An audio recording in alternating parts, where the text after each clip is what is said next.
الرحيم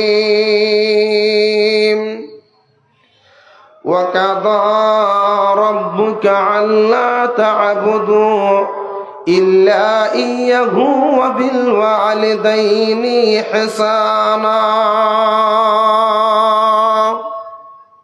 mic man ভাই গলাটা নিচ্ছে আপনার মাইকে গো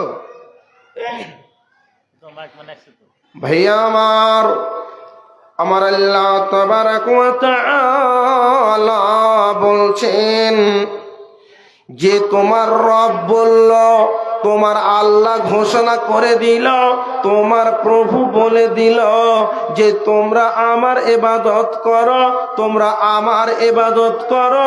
আল্লাহ তাবারাক ওয়া তাআলা কার ইবাদত করতে বললেন? বলছেন তোমার রব অর্থাৎ আল্লাহ বলছেন তোমরা আমার ইবাদত করো, তোমরা আমার ইবাদত করো। তারপরে আল্লাহ তাবারাক ওয়া তাআলা বলছেন ওয়া বিল ওয়ালিদাইনি ইহসানা, তুমি তোমার আব্বার সাথে, তুমি তোমার মার সাথে নম্র ব্যবহার করো, ভালো ব্যবহার করো, সুন্দর ব্যবহার করো। এই কথা আল্লাহ তাবারাক ওয়া তাআলা তার পবিত্র কোরআনুল কারীমের মধ্যে বলে দিলেন। এখন বন্ধুরে আমার, এখানে আমি আপনাকে দুইখানা পয়েন্টের কথা বললাম। এক, আমার রব বলল তোমরা আমার ইবাদত করো। দুই, তোমরা তাদের সাথে সৎ ব্যবহার করো, স্বজনমূলক ব্যবহার করো, ভালো ব্যবহার করো। এটা আমার কথা নয়, এটা আল্লাহ তাবারাক ওয়া তাআলা বলে দিলেন।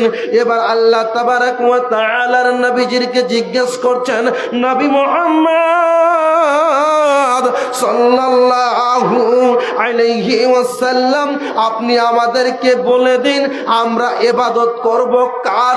ইবাদত করব। তখন আমার নবী মুহাম্মদুর রাসূলুল্লাহ সাল্লাল্লাহু আলাইহি ওয়াসাল্লাম বলছেন তোমরা আল্লাহর ইবাদত করো, তোমরা আল্লাহর ইবাদত করো। সময় যখন হয়ে যাবে, মুয়াজ্জিন যখন বলবে হাইয়া আলাস সালাহ হাইয়া আলাল ফালাহ, তখন তোমরা মসজিদে চলে যাও, সালাত আদায় করে নাও, আল্লাহর ইবাদত করে নাও, আল্লাহর কাছে মাথা নত করে নাও।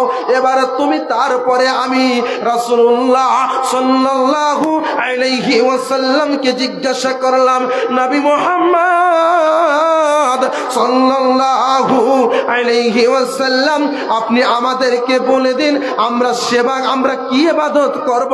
তারপরে নবীজি বলছেন যাও যাও, তোমরা পিতামাতার আনুগত্য করবে, পিতামাতার কথা মেনে চলবে, মায়ের কথা মেনে চলবে, বাবার আনুগত্য করবে, এদের প্রতি ইহসান করবে, এদেরকে ভালোবাসবে। এই কথা নবী মুহাম্মদুর রাসূলুল্লাহ সাল্লাল্লাহু আলাইহি ওয়াসাল্লাম বলছেন। তারপরে যেন সাহাবীটি বললেন, ইয়া রাসূলুল্লাহ সাল্লাল্লাহু আলাইহি ওয়াসাল্লাম, আপনি আমাদেরকে বলে দিন, আপনি আমাদেরকে বলে দিন আমরা ইবাদত করব কার? তখন ইবাদত করব কি? তখন নবীজি সাল্লাল্লাহু আলাইহি ওয়াসাল্লাম বলছেন তোমরা জিহাদ করবে। তাহলে মায়ের সেবা ইবাদতের মধ্যে কয় নম্বরে বললেন ভাই? কয় নম্বরে? 2 নম্বরে বলেছেন। সালাতের পরে পরে কি বললেন? মা বাবার সেবা করেন, তাই না? আমার কথা বুঝতে পারছেন? তাহলে দ্বিতীয়